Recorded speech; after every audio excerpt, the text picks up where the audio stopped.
Retroceder.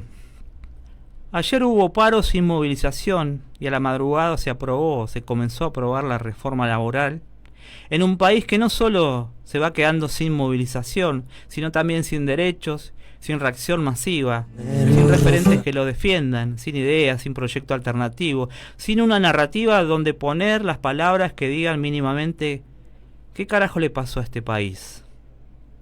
Hubo represión y eso ya no es noticia. Hubo traidores en la votación de la ley y eso tampoco es noticia. Con perdón a los que sí luchan, que también los hay muchos, por suerte. Me permito comentar un meme en las redes que pregunta ¿dónde está la oposición? Y una foto contestando la pregunta con Cristina soplando las velas de una torta y un cartel que dice la oposición está en un cumple. Cerró la fábrica FATE dejando a casi 1000 empleados sin trabajo, sin contar los que se dieron en el último periodo.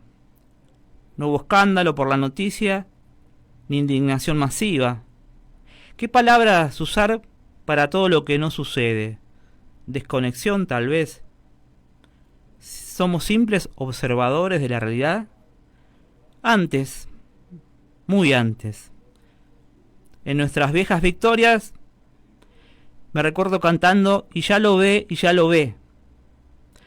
para los que lo miran por TV. Son tiempos de gente muy limitada en el poder, porque quizás el cantito de estos nuevos vencedores sería y ya lo ve para los que lo miran por celular, pero no les sale. Cuando vengan por mí que me encuentren cantando aún en la derrota, decía un amigo, que me encuentren cantando esta canción antifascistas que dice así: esta mañana he despertado y he encontrado al opresor. Oh partigiano, portami via. Oh bella ciao, bella ciao, bella ciao, ciao, ciao. Partigiano, portami via. Che mi sento di morire.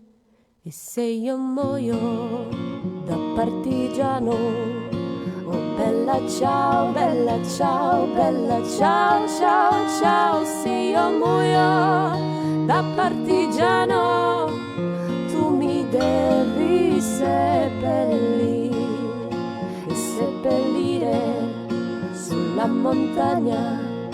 Oh bella ciao, bella ciao, bella ciao, ciao, ciao. Seppellire lassù in montagna sotto l'ombra di un bel fiore. E questo è il fiore del partigiano. Oh bella ciao, bella ciao, bella ciao, ciao, ciao. Questo è il fiore del partigiano morto per la libertà. Questo è il fiore del partigiano morto per la libertà.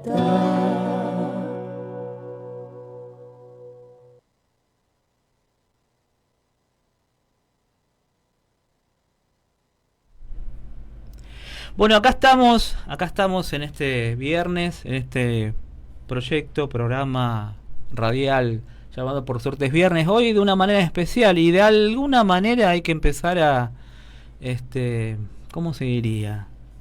Expresar un poco la bronca, qué sé yo. La verdad que hoy es otro país, tal vez, otras condiciones. La cosa sigue avanzando y uno ¿qué puede hacer más que expresarse? Estamos acá tratando de expresarnos en la radio municipal, con los compañeros, lo tenemos allá, le agradecemos a Carlos Besani la compañía, la tengo a mi compañera acá, Virginia San, enfrente mío. ¿Cómo le va? ¿Qué tal? Buenas tardes, ¿cómo están? Todo bien, por suerte, por decir, ¿no? Lo tengo al compañero Tula acá, que me hubiese gustado recibirle como una broma, porque lo andamos buscando de hace rato, pero la verdad que las condiciones, Tula, no dan ni para broma hoy. No, buenas tardes, por suerte es viernes. No sé de qué servirá eso, ¿no? Pero bueno, por suerte es viernes. Bueno, no sé por dónde empezar. La verdad que son esos días, esos momentos históricos, sobre todo, donde hay algo de inflexión y que en los últimos tiempos esa inflexión es para el otro lado, digamos, ¿no? Entonces, no sé si convertirlo en noticia, en reflexión, digo, pero por algún lado hay que empezar a conversar lo que está pasando. ¿Cómo la ven ustedes? Y para mí era obvio que iba a estar aprobada. O sea, no sé si hubo personas que pensaron que capaz que no se aprobaba, pero para mí ya era un hecho, como es un hecho todas las leyes que vayan a presentar de ahora en más. Lo mismo que la baja de imputabilidad para menores, para lo que se les ocurra, no veo que vaya a haber un freno por parte del Congreso, que era eso que uno decía, bueno, para quienes lo votaron así medio con la nariz tapada, decían lo voto porque de última lo frena el Congreso. Bueno, no. Sí, yo no creo que sea convertirlo en noticia, ya está, digamos, convertido en noticia, sino más que nada en reflexión, ¿no? En reflexión, que, digamos, lo poco que se puede hacer desde acá es reflexionar, de un programa de radio, reflexionar, con los que estemos, con los que se enganchan, y con los que se van a enganchar después, porque esto sigue andando por ahí por la web, tratar de reflexionar, poner un poco de reflexión a esto que, la verdad sí, como dice Virginia, uno ya más o menos intuía que todo esto terminaría así, ¿no? Me sorprende la elección, me sorprende cuando perdemos en la segunda vuelta, es como que habíamos ganado y parece que hubo ahí como hacer una planchita y de pronto terminan ganando ellos, y eso ya te está dando, ¿no? Más o menos la pauta de lo que iba a pasar con las leyes, con lo que ellos querían, ir a fondo, ¿no? Pedal a fondo. El macrismo no fue pedal a fondo porque creo yo, ¿no? Y esto lo dicen la gente que piensa, que lee, que estudia, que reflexiona sobre esto, los planes que ellos están, digamos, imponiendo hoy, llevando adelante, están pensados hace 20 años atrás, o sea, Sí. vienen pensando atrás. Por eso digo, cuando estamos frente al aula o frente a jóvenes, que los chicos por lo general están desesperanzados y dicen no sirve de nada estudiar, ellos sí mandan a sus hijos a estudiar, ¿no? Los hijos de los oligarcas de nuestra generación estudiaron, pero estudiaron para que, en detrimento del pueblo, ¿no? Para pensar estos planes económicos que cada vez se engordan a un grupo cada vez más pequeños, y ahí está el problema también en esta fase más agresiva del capitalismo, que ese 5% se va convirtiendo en un grupo cada vez más chico y se van comiendo entre ellos de manera muy voraz, pero el coletazo de todo eso lo sufrimos nosotros.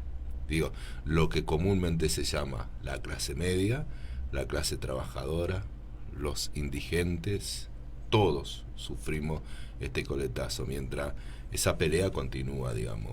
Vos fíjate que en el Congreso hay como entre ellos como una fricción, ¿no? En donde decía, bueno, esto, ¿no? Como este punto es inhumano, ya es inhumana la ley, ¿no? Este punto es inhumano, decían, o sea, había como un grupo que daba como cierto guiño de humanidad, ¿no? Y en realidad estaban apoyando un programa, digamos, cambiar las leyes laborales, es ir en detrimento de la humanidad de la persona que va a laburar, ¿no? Del que se levanta, a la que se levanta día a día, con su bolsito, de la señora, que hay muchísimas mamás que están trabajando y que tienen hijos. Entonces, digo, esa mamá que se va a trabajar y que por ahí tenía cierta flexibilidad para poder cuidar a sus hijos, estar en momentos importantes como el colegio, digo, no la va a tener, ¿no? Digo mamá haciendo hincapié en esto porque por lo general uno desde su trabajo ve que cuando las mamás se separan, se quedan solas. Sí. Porque los esposos, los ex, se hacen otra pareja y se hacen cargo de otros hijos, por lo general, ¿no? Y no pasan la cuota. Eso es, en la estadística lo veo, en el trabajo cotidiano, la gran cantidad de personas, de hombres, tienen este tipo de comportamiento. Entonces las mamás quedan peleándolas solas. Bueno, los hombres, la familia, que la pelea el laburante, ¿no? Que va a una fábrica y que tenía determinados derechos que ahora se le va a quitar. Digo, trabajás 12 horas, 12 horas de laburo, y no te pagan las horas extras, digo, estás siendo explotado. Estás siendo explotado. Entonces, todos esos derechos que se había avanzado en un momento, eso van a caer, ¿no? Algunas cositas adornaron, pero no mucho, digo. La cosa es cuando se pierde un punto en los derechos ganados, ya es pérdida. A mí lo que también me causa tristeza y para reflexionar es esto de hace 5 años estábamos pensando en copiar de Europa el trabajar 4 días a la semana. Claro. En vez, o sea, hace 5 Qué lejos que años. quedó, qué lejos que Claro, y ahora otra vez de noche, de madrugada, se termina agotando algo que nos hace prácticamente retroceder un siglo como país, siendo un país joven, porque no tenemos como países de Europa que tienen 600 años. Nuestro país es mucho más joven, así que retroceder un siglo es básicamente, no te digo volver al principio, pero más o menos. Pero me causa mucha tristeza, es lo que también hablábamos los programas anteriores, que había una flexibilización laboral, de hecho, en la calle era algo que sí, que venía sucediendo y que la pandemia lo visibilizó aún más. Que haya personas que ya venían trabajando, que ya vienen trabajando 12 horas, las aplicaciones de delivery, las aplicaciones de transportes. O sea, tenés un montón de trabajadores informales que ya vienen trabajando 12 horas y que no tienen sus derechos. Ahora, lo que no termino de entender o trato de entender o reflexionar es por qué esta cosa de nivelar para abajo. Porque si nos veníamos quejando de que, o veníamos haciendo mención, ¿no?, a esto de, sí, ya vienen porque pasando... También aquel que sí está perjudicado con todo esto, porque uno puede entender que hay todo un hemisferio que tal vez no ha sido mirado en los últimos tiempos, que están ahí, trabajadores informales, trabajadores que las cuestiones legales, laborales, no los toca hace rato, ni para un lado ni para otro. Uno puede entender eso, pero digo, uno como tampoco deja de poder comprender por qué los que sí están siendo afectados, muchos de ellos apoyan. Entonces digo, cuando conversamos sobre esto, siempre terminamos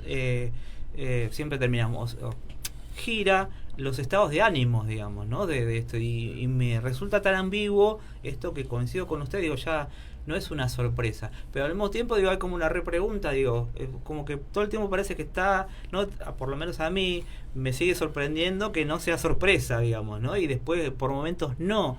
Entonces digo, ay, ¿cómo es que esto no es un escándalo, digo?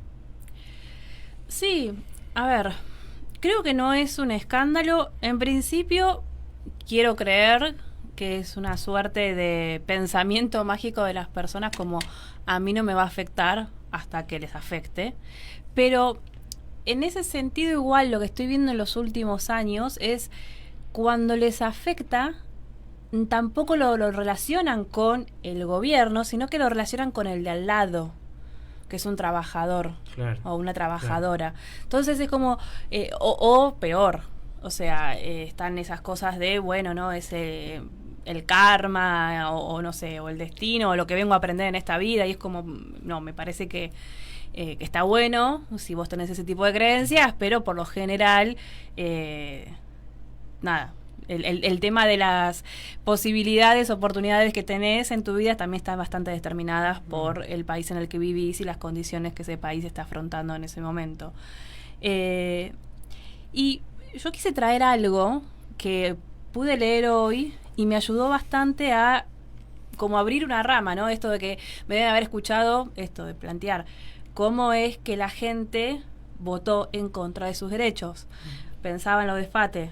Son 920 trabajadores. ¿Cuánto habrán votado a este gobierno? Para presidente y después en las elecciones legislativas del año pasado. Y es como, a ver, estadísticamente podemos decir, bueno, la mitad, por lo menos, ¿no? Y esta cosa de, pero no pudieron darse cuenta de que estaban votando en contra suya.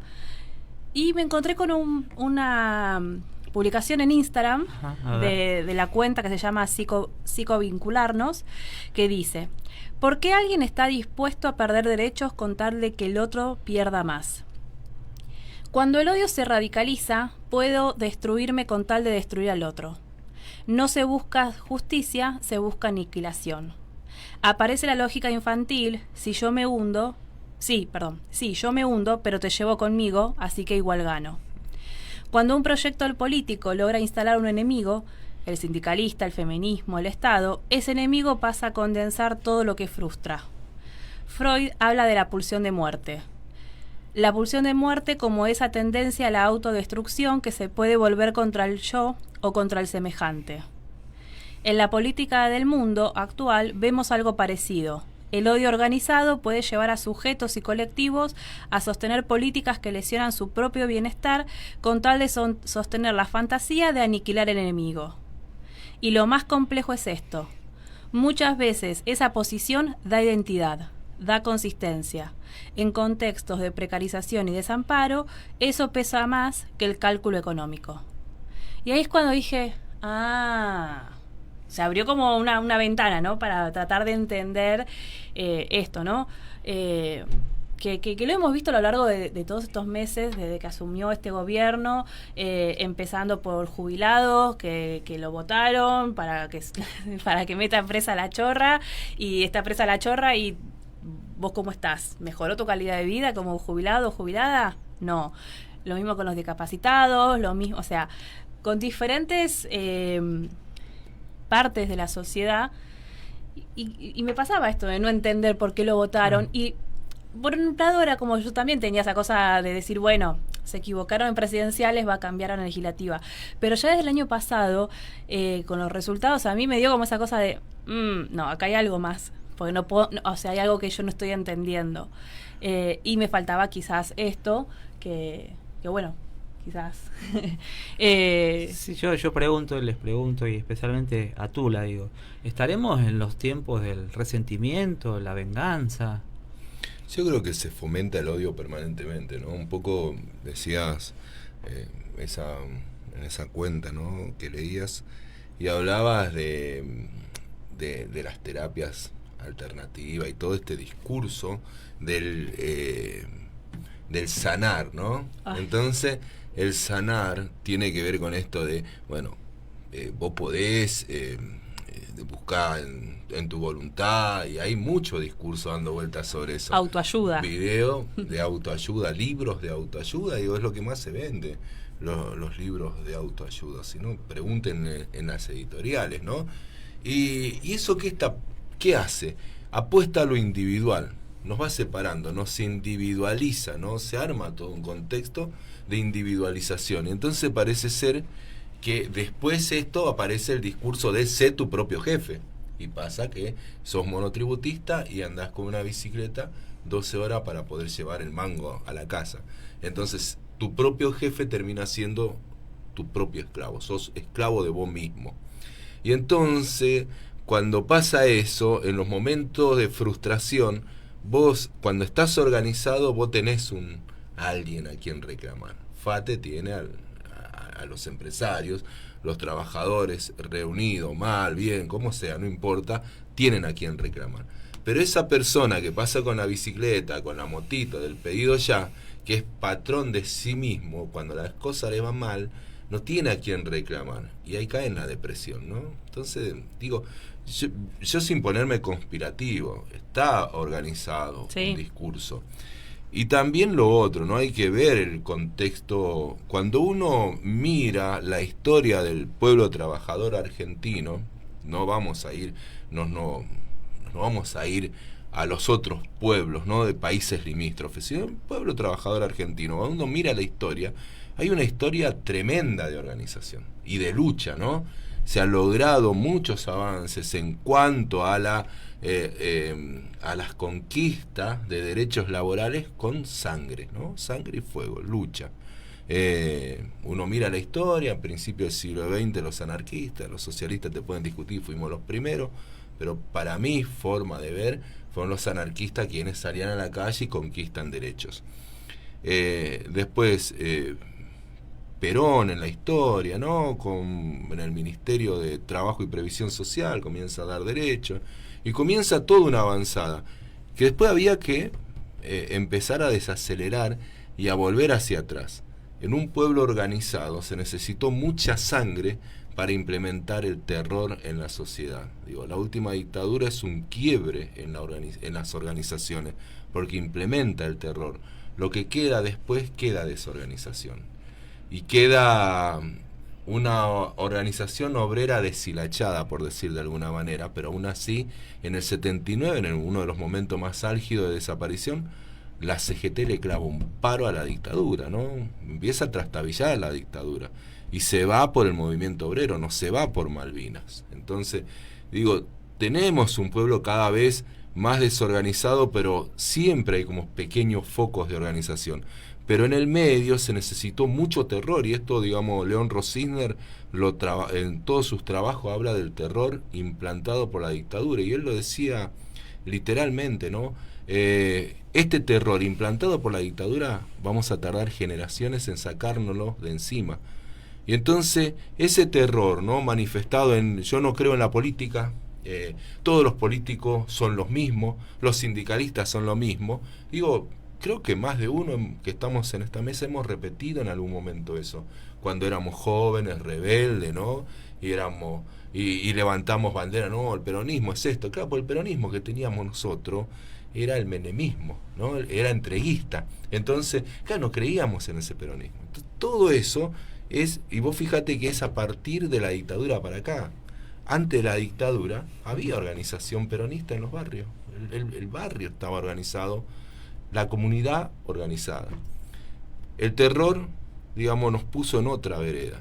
Después eso sumarle la tecnología, sumarle un montón de cosas, ¿no? Porque claro, no queda, es un caminito, es un trabajito de hormiga, un caminito que se hizo. En esa misma línea, ¿cuál fue ese límite que se asume en ese camino, en ese dejarse llevar o estar influenciado por ese terror?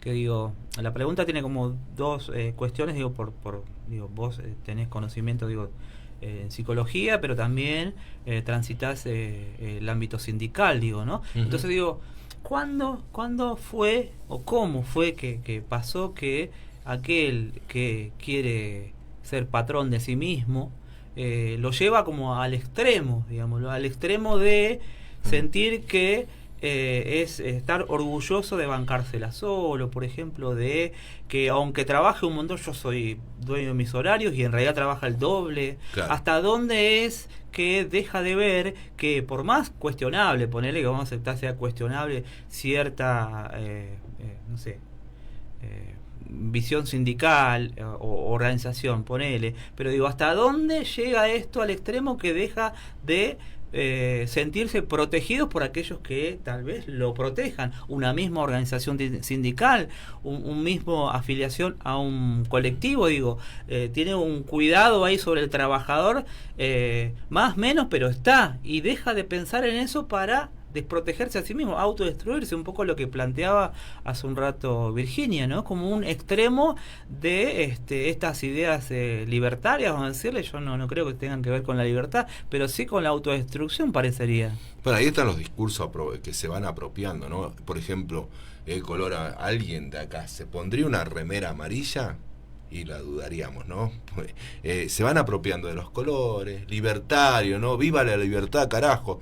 Digo, libertario era Osvaldo Bayer. Libertario eran los anarquistas. Ese era Severino Di Giovanni, era un libertario, ¿no? Que muere fusilado por la derecha. Entonces ellos se van apropiando del discurso. Descontextualizan el discurso y se apropian. Este muchacho se apropió del discurso, que no es más que, Milei no es más que una pieza más dentro de ese plan organizado. Porque, o sea, atacar a Milei no cambia la cosa. Claro. No cambia la cosa. Es más, Milei en el momento que no le sirva más, y seguramente será internado, será depuesto. Vos fíjate que ya con la vicepresidenta ya tuvieron una fricción, digo. Entonces, hasta el momento a ellos les sirven porque va a pedar a fondo y es lo que ellos necesitan.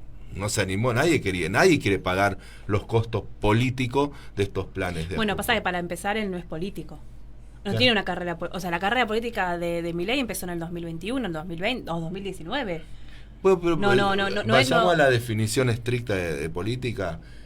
Sí, ahora, No, sí, hacer política sí, pero lo que voy es como político, como trabajo, es hace poco. Y no y también, o sea, su irrupción fue porque pasó de los medios de televisión a ¿cómo se llama? Al Congreso, y tuvo, si queremos decirlo de esta forma, la suerte, entre comillas, de que sucediera la pandemia y fuera como, bueno, el loquito que gritaba y claro, podía poner en palabras la bronca y el enojo que quería decir una parte de la sociedad. Me gustaría diferenciar, digo, esto que decía Tula, me parece importante poder diferenciar, digo, que aquellos libertarios, digo, ¿no? Que hablabas hace un rato, digo, tenía que ver con una libertad con otros. Me parece que esa es la, por lo menos para mi manera de ver, la verdadera libertad siempre es con un otro, y esta libertad es con uno solo, con uno mismo, sí, ¿no? Libertad hasta el punto de elegir hasta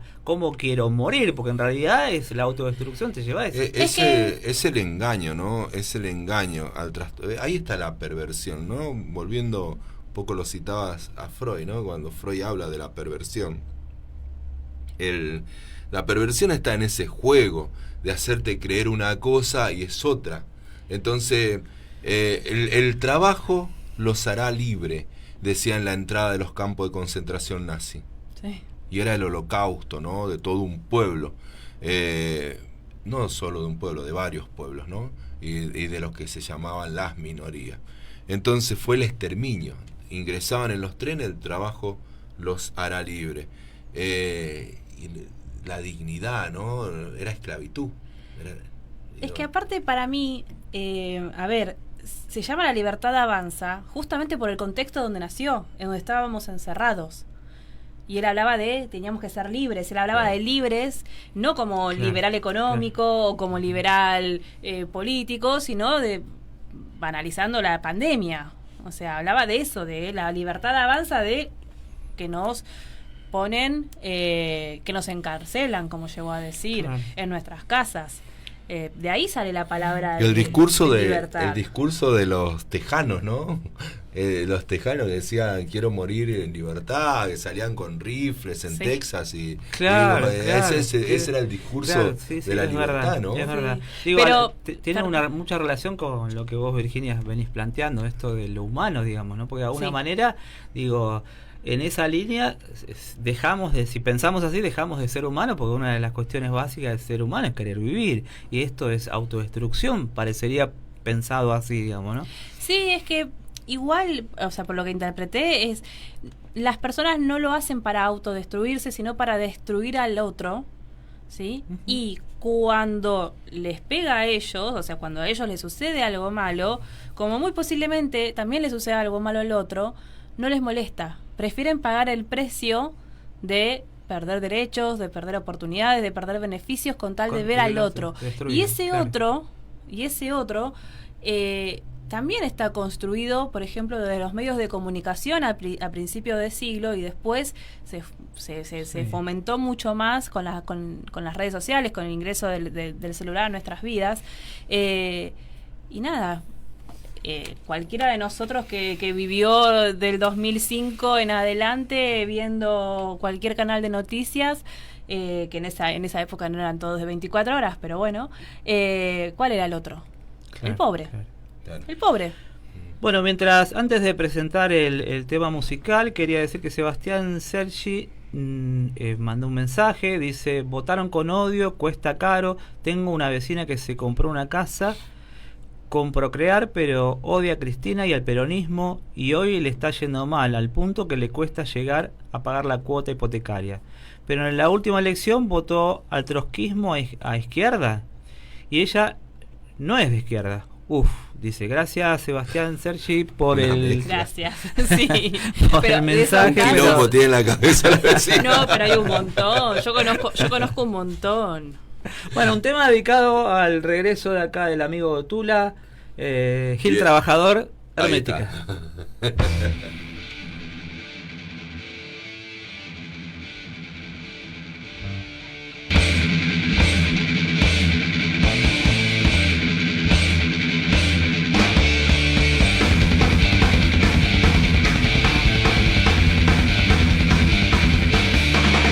El tormento del vino artificial su atmósfera parrillera anestesian la conciencia común que transcurre su infancia en la tierra estomacal, masticando esta siniestra heredad. Prisionero estoy en mi sal natal, donando sangre al antojo de un patrón por un mísero sueldo, con el cual no logro esquivar el trago amargo de este mal momento. Mientras el mundo policía y ladrón me bautiza sonriendo.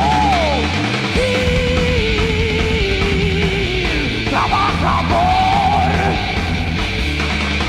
bestia humana que duermes aún, de la cuna al ataúd, extraviado del rumbo a seguir, por ignorar que no existe el fin del que es capaz.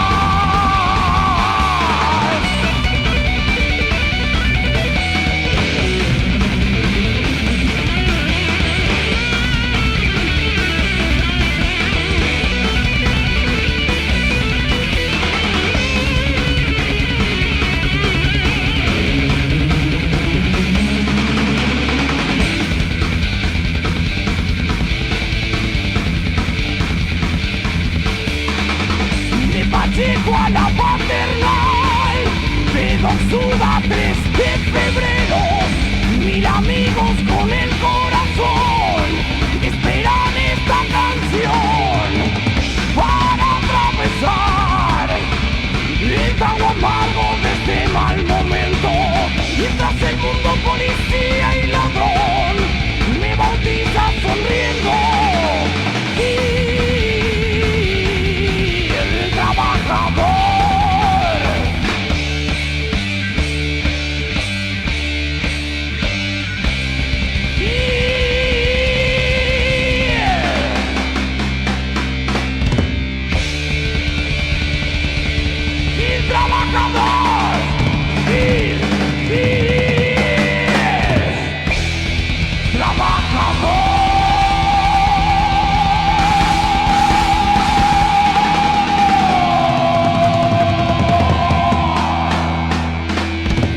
Bueno, acá estamos con, ¿cómo se llama? La terraza de Obdulio, ¿cómo es? El balcón de Obdulio, adelantado. Adelantado, exactamente. Para vos, Morena, rebardeando. Una generación y otra enfrentada, ¿no? Con muchos años de diferencia. Dice, volvé Morena, dijo Carlitos, así que... Bueno, ya está volviendo Morena y hará lo suyo acá, cambiando de género. Bueno, acá las bromas internas porque saltamos de un género a otro. Pero ahí, o sea, haciendo como un pequeñito paréntesis, sí, hubo en el Cosquín Rock mucho gesto de esto, ¿no? De León Gieco cantando con uno de los chicos que presenta a Morena. Hubo como gesto. Ahí como, digo, Woz me parece que es el que canta con 2 minutos, un clásico de 2 minutos, es, no me acuerdo el tema, pero es el que habla del chabón que se hizo policía. Sí. Ya no sos igual, Sí. ya no sos igual, es el Valentín Alsina, Sí. alto disco. Pero digo, hay como gestos, ¿no? Sí. Y que me parece muy interesante eso, ¿eh? Es interesante y es necesario porque justo una de las cosas que estábamos diciendo fuera de aire es esto de el pasado. Claro. Si nos olvidamos del pasado, si hacemos de cuenta, bueno, no sirve de nada el pasado, cometemos los mismos errores en el presente y en parte deja de haber futuro. Entonces está bueno que haya puentes entre las generaciones de ahora con las anteriores, para justamente de alguna forma conectar, porque a ver, me pasa que estoy yendo a la facultad y estoy relacionándome con chicos de 18, 19, 20 años y bueno, me preguntaban sobre esto, sobre la reforma laboral, cómo los iba a afectar y demás, y bueno, les contaba un poco de la historia y es, pero ¿por qué se votó por esto si ya, o sea, en el 94 o cuando estaba Menem también ya hubo una flexibilización laboral y no fue algo bueno para los trabajadores? Digo, y bueno, ¿pero ustedes estudiaron en el secundario eso? No, ni sabíamos que había pasado. Y Claro. ahí Claro. hay algo para decir. ¿Por qué? O sea, yo entiendo, no me voy a poner acá tampoco a criticar a la educación porque no soy quien para hacerlo, no tengo tampoco los conocimientos y herramientas para hacerlo, pero sí me pongo a pensar si así como inocularon odio, además de terror, inocularon odio a la sociedad, si esto de ir borrando el pasado, no contándolo, diciendo como que, ay, ¿para qué estar siempre con lo mismo y demás? ¿No fue también parte del plan para justamente tenernos ignorantes? Sí, yo creo que sí, pero tengo como una mirada en estos días positiva por un lado, pero menos ingenua que hace un tiempo. Digo, cuando pensaba que esto se caía el otro día, porque esto, por lo otro. Qué digo. época. Positiva en el sentido que me parece que, obviamente, digo, uno camina a la calle y empieza a pensar la realidad a partir de su pequeño mundo, digamos, ¿no? Pero pensando en Cosquín, por ejemplo, yo estuve en Cosquín en la última luna y la verdad que el momento, por ejemplo, de Milo J fue muy respetuoso, que fue al final del recital. Los chicos estaban como locos, pero y los adultos ahí muy respetuosos escuchándolos. Uno de ellos yo, y sin entender toda la onda de los pibes, pero con mucho respeto. Pero ahí me di cuenta que habían pasado 4 horas antes con mucho respeto al revés, porque los pibes se habían morfado 4 horas de música que por ahí no les gusta. Entonces me parece que hay algo. Yo soy de la idea que a veces las sociedades empiezan a construir subterráneamente cosas que uno no ve. Hoy me pasó, que no me pasaba hace rato. He vuelto a mis tareas laborales y en una escuela escucho a gente hablar de política. Entonces digo, eso me parece que es un signo, digo, más allá de lo que se piense. Por suerte, digo, había gente indignada por la reforma laboral, pero hablar de política en una escuela no, hasta hace mucho no existía. Entonces me parece que hay cosas que tal vez se están empezando a resquebrajar un poquito. Por suerte, me parece que lleva su tiempo también, pero tal vez algo esté pasando y haya que conectar un poco esas cosas que están pasando con ciertas miradas para empezar a leerla de otra forma. Me parece, o capaz que es lo que quiero pensar. Yo creo que sí, que siempre, digo, uno a veces cree que no está pasando nada y se está amasando algo. A mí me parece que, por eso decía al principio en el programa, bueno, desde acá reflexionamos, no sé si sirve de mucho o de poco, pero es un grano de arena que aportará al movimiento que se está gestando, ¿no? Que seguramente se está gestando. Digo, el 2001 comienza cuando el mismo Delía como dirigente él cuenta cuando cortan la ruta 3 en el Matanzazo, que fueron no sé cuánto tiempo, pero hubo varias semanas de corte en la ruta 3, y él decía que jamás se iba a imaginar que ese 2001 iba a haber un 19 y 20 de diciembre a partir de esa gestación. No se imaginaba. Y hubo un 19 y 20 de diciembre a partir de ese gran movimiento que fue el Matanzazo, ¿no? Que hubo 2 o 3 agrupaciones piqueteras, que se unen y arman ese corte, ¿no? Digo, no sabemos qué puede llegar a pasar, pero yo no creo que todo esto que nos está sucediendo caiga en saco roto, porque nos pone de frente a una realidad concreta, ¿no? La pérdida de derechos laborales. Sí, pero con esto que venimos hablando, que hay personas que, o sea, votan en contra de sus derechos o están dispuestos a perder derechos con tal de ver mal al otro. Eso. Me sale de decir si hay cura para eso. O sea, en algún momento la persona... No hay cura para nada. No, ya lo sé, por eso estaba buscando otra palabra que no sea cura, pero ¿hay alguna forma de como volverlo atrás o de poder superarlo? Ahí está. El espanto nos une, el espanto los une, decía Borges, ¿no? No, pensar esto de... Puede haber una persona que se dé cuenta y diga, che, la verdad que no me sirve de nada estar tan en contra de los pobres y al final me terminé empobreciendo yo. Algo así, ¿no? ¿Hay posibilidad o estamos hablando de... Uno es lo que hace, ¿no? Viste que dicen uno es lo que come, Sí. bueno, uno es lo que hace, ¿no? En el mundo del trabajador uno es lo que hace. Y yo creo que en el momento en que pasaste de tener un empleo, por ejemplo, en una empresa en donde ganaba bien, a ser cartonero porque te despidieron, creo que debe haber cierto cambio, cierta reflexión, me parece a mí. Si no, ya sería como suicidio colectivo. Yo tengo la esperanza de que nosotros muchas veces somos seres que nos hacemos casi a los golpes, ¿no? Pero digo, en la cultura está eso, ¿no? En la cultura está como el reinventarnos, la organización, la solidaridad, digo.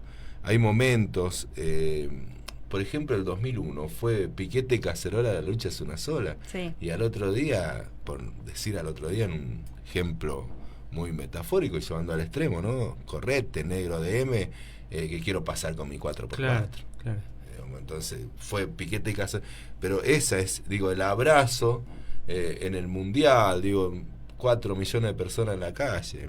Y empezaron con el problema de los jubilados, ¿no? Empezaron a recortar derechos a los jubilados y nadie salió a la calle. Digo, hay cosas que nos unen y cosas que nos separan. Digo, bueno, a mí me parece cómo organizar eso y bueno, seguirá viendo en el camino. Digo, pero a mí me parece que hay como ciertas fibras, ¿no? Porque si no es como estigmatizar a la persona. Decir, bueno, una persona es esto, vos sos esto. Digo, Carlito es libertario, va a ser libertario para toda la vida. Nos pasa un montón de cosas, vamos cambiando en el camino. No, la vida nos lleva puesto. Y puede que esa persona que ayer era libertario, digo, Carlito diciendo, no, yo estoy en contra de todos estos que viven de nuestro trabajo, y mañana cuando estemos todos juntos, el chabón empiece a comprender más o menos cómo es la movida y lo traemos, ¿no? Ganarlo un poco. Digo, no, nada está determinado en el ser humano. Eso es una realidad concreta, nada está determinado. Me gustaría no ser pesimista o no sentirme pesimista, porque cuando dijiste suicidio colectivo yo dije sí, estamos yendo camino hacia eso, y no solamente Argentina, o sea, también no subsidio. Acá no, claro, dije subsidio, no solamente Argentina, porque si bien nosotros estamos hablando de Argentina, porque es el país en el que vivimos, también de Buenos Aires, de General Rodríguez, que es donde vivimos, pero esto está pasando en muchos otros países, no solamente en Latinoamérica, sino también en Europa, en Estados Unidos. Entonces pienso en eso, o sea, cómo será la forma de poder superar. Creo que la palabra es esa, no curar, ¿no? Pero sí superar esta cosa de ya te digo, estar, que no te importe cómo te va a vos, con tal de que le vaya mal al otro. Claro, a mí no, o sea, no, pero a mí de verdad, o sea, no me quiero poner una postura, pero no lo entiendo porque no es que a mí no me importa cómo va el otro, pero si al otro le está yendo bien, yo me pongo contenta.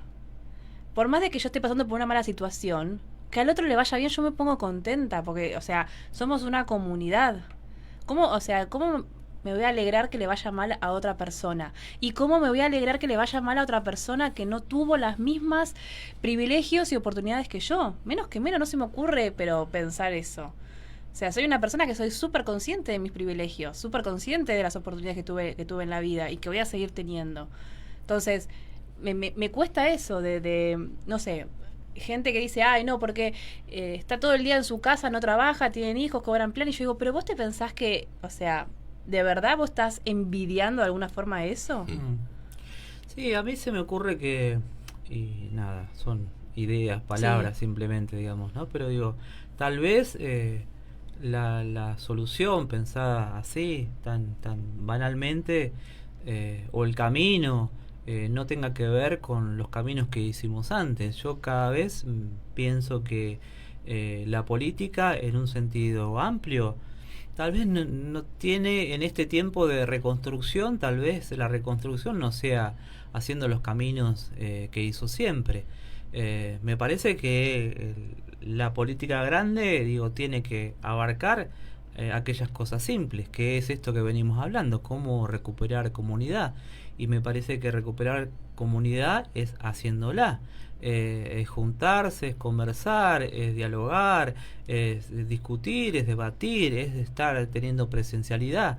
un montón de cuestiones que me parece que sí la estamos perdiendo. Me parece que la política tiene que pasar por ahí. Yo creo en estos tiempos, por ahí soy un idealista o un tanto ingenuo, pero me parece que creo cada vez más en la política del afecto, en la política que tenga que ver con un encuentro con el otro. Me parece que si eso no lo perdemos del todo digo, porque a veces se pierde eso también, digamos, no solamente el mundo libertario, sino los que a veces disputamos el tiempo, porque este es el tiempo de disputar el tiempo justamente, ¿no? Porque no tenés tiempo porque estás laburando, porque no la ves, porque estás entretenido con otras cosas, pero digo, ahí se van como perdiendo un montón de lazos importantes que después repercuten, ¿no? En cómo mirás el país, en quién votás y demás.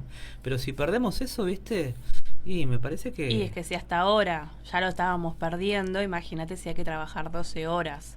Claro. Imagínate que además las horas extras te las van a pagar con un queso crema. Claro. O sea, ni siquiera con dinero. Imagínate si además no vas a poder tomarte 15 días de vacaciones, solamente 7 días. Claro. O sea, son un montón de situaciones que aparte me pasa de que me encuentro con personas que dicen, no, bueno, a mí no me afecta porque yo ya estoy trabajando hace 20 años, entonces no cambian mis condiciones. Está bien, hasta que a la empresa se le ocurre cambiar de nombre o presenta una quiebra, pero crea otra en el momento, que ya pasó, crea otra, te contrata, pero con el nuevo contrato. Claro. Y si vos no aceptas ese nuevo contrato, te quedas sin trabajo. Claro. A ver, esto también lo que hace es empobrecer aún más, porque cuando hay crisis económica, cuando hay crisis de empleo, lo que termina sucediendo es que aceptás condiciones esclavizantes muchas veces porque te da miedo perder tu trabajo. Claro, claro. Entonces, con esto va a ser aún más. Con esto va a ser aún más. Los que piensan que, porque ya trabajan hace 5, 10, 15 años en sus empresas, esto no los va a afectar. Si no los afecta en que les cambien de 8 a 12 horas o de 9 a 12 horas, les va a afectar cuando la empresa los despida. Porque cuando la empresa lo despida, ahora sí va a ser con la nueva ley. Por más que te hayan contratado hace 15 años. Esto ya lo están diciendo los abogados, lo vienen diciendo los abogados laboristas desde hace semanas que yo los vengo leyendo.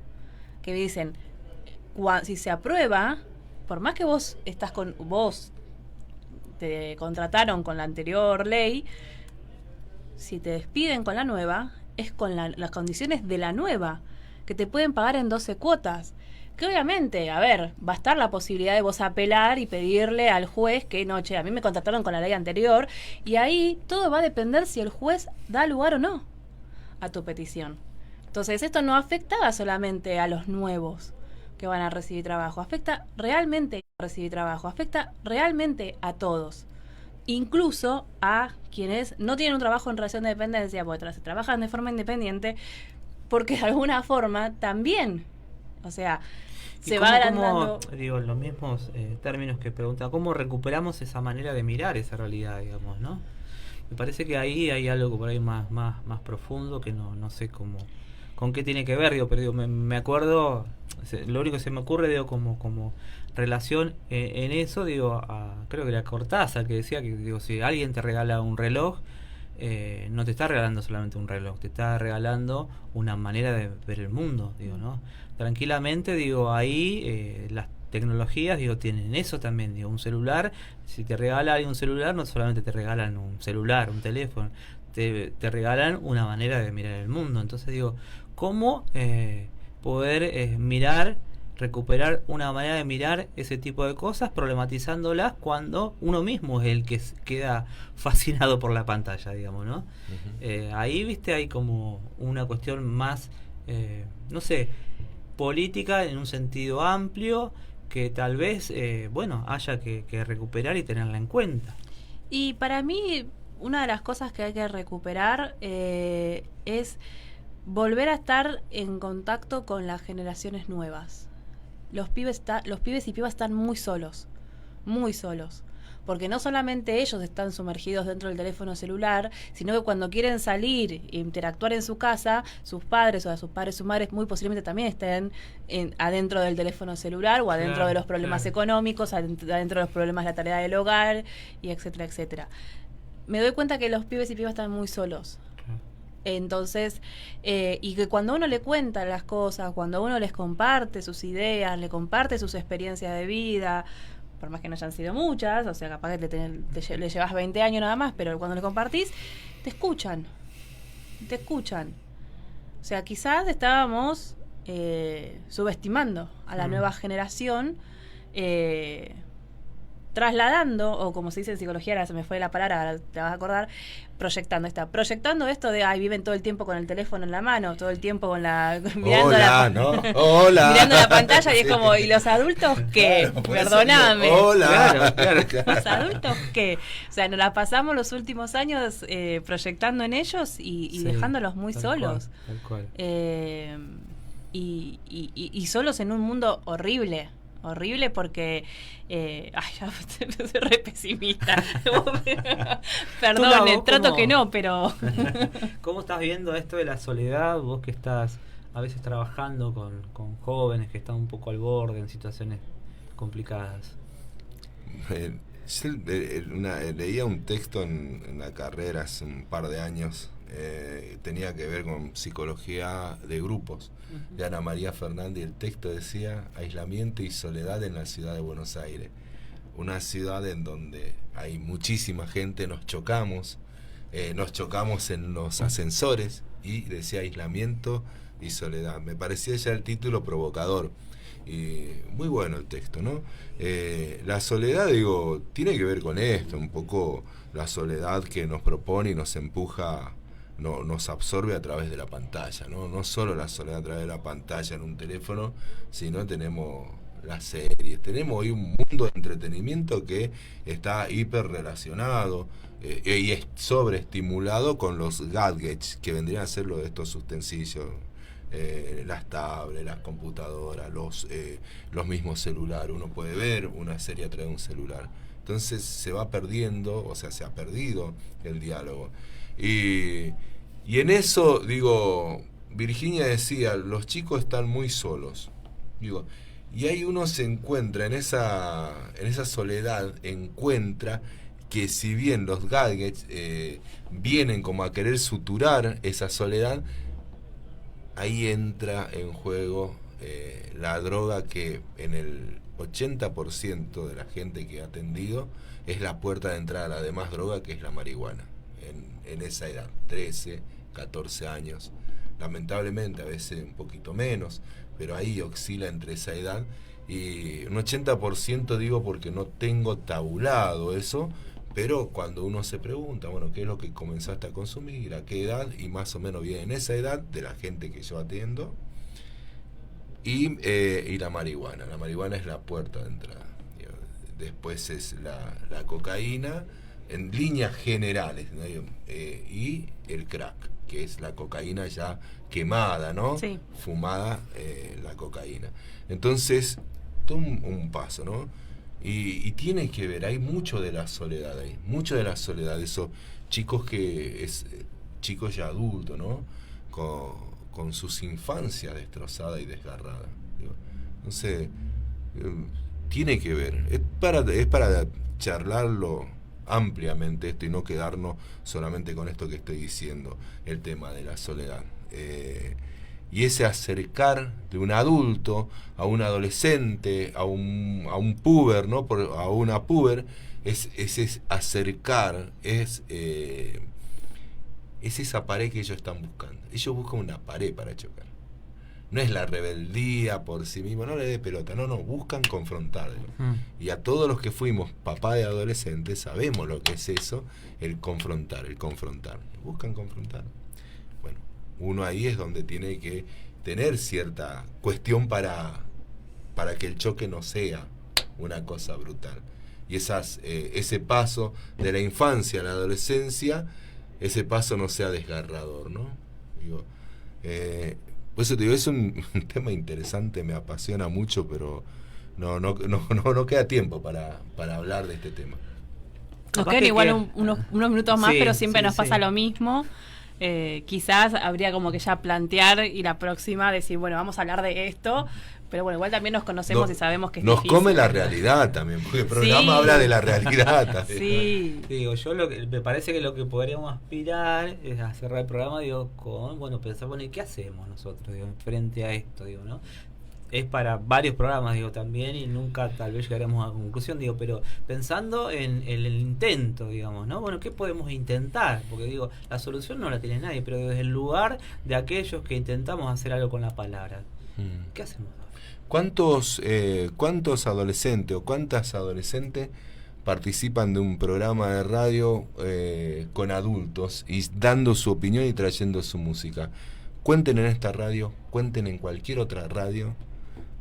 No vemos, yo no he encontrado en esta radio, más allá de que tuvo esa oportunidad Morena porque es tu hija, más allá de eso, es el único programa que yo vi en donde un adolescente entre adultos, una joven entre viejos y viejas, diríamos. Mirada de la juventud, ¿no? La mirada de la juventud, pues serías doña, ¿no? La doña. No hay programas. Es verdad. No los hay. Streaming, buscar programas locales, no los hay. Entonces eso ya es un paso. Y el otro, como dejando una reflexión, ¿no? Basta de culpar a los pibes, estos guachos votaron a Milei. Basta. Hagámonos cargo también. No, sí, obviamente, a ver, no ganó por la juventud. Hay muchos jóvenes con conciencia de clase. Por supuesto. ¿Qué hacemos, Vir? Y para mí es lo que venimos diciendo en los últimos programas o desde el primer programa es no dar vuelta a la cara, mirar lo que está sucediendo y buscar la forma de hacer algo, aunque sea chiquitito, aunque sea algo que uno piense que es insignificante. Y seguir mencionándolo y seguir visibilizándolo, seguir mencionándolo para que exista, ¿sí? Porque si no, hacemos de cuenta como que, bueno, no existe, no pasa. También hay una realidad que es que la adolescencia que se está viviendo ahora es completamente diferente a la adolescencia que nosotros tuvimos. Entonces, voy a caer en repetitiva. ¿Por qué? Por el teléfono celular, por internet. Entonces, no miremos a los adolescentes de ahora, ni los cuestionemos porque no están haciendo lo que hacíamos nosotros, porque es otra realidad completamente diferente. Claro. Es completamente diferente. Y esto, no nos proyectemos de, están todo el tiempo con el celular, porque... Me quedó la proyección que planteas, interesante. Antes de ir, de cerrar, agradecer la presencia de Tula, por supuesto la tuya Virginia, saludando a Carlos que está allá. Digo, para mí digo, lo que hay que intentar hacer es construir esperanza, sea como sea. Me parece que hay que construir esperanza, y la palabra me parece que es nuestra herramienta. Entonces ahí hay que buscar la vuelta y construir esperanza, porque me parece que, bueno, los días pueden ser complicados, Sí. pero los días también tienen el último día de la semana, o el que le dice el último día. Sí. ¿Por qué? Una cosa A antes. ver. Además de esperanza, hay que construir espacios. Ahí está. Espacios Ahí está. para incluir, sobre todo. Y relacionándolo con lo que hablamos el programa pasado, que haya arte en el medio, Está bien. en cualquiera de sus expresiones. Sí, yo diría, aclarando también lo que digo, esperanza no en un sentido de esperar, No. sino en la otra esperanza, una esperanza activa. Exacto. Prometo que en los próximos programas voy a intentar no ser tan pesimista, pero bueno, al final del programa me voy optimista. Así que bueno, por suerte el último día de la semana, por suerte es viernes. Ciao partigiano, portami via, che mi sento di morir. E se io muoio da partigiano, oh bella ciao, bella ciao, bella ciao, ciao, ciao. Se io muoio da partigiano, tu mi devi seppellire, e seppellire sulla montagna.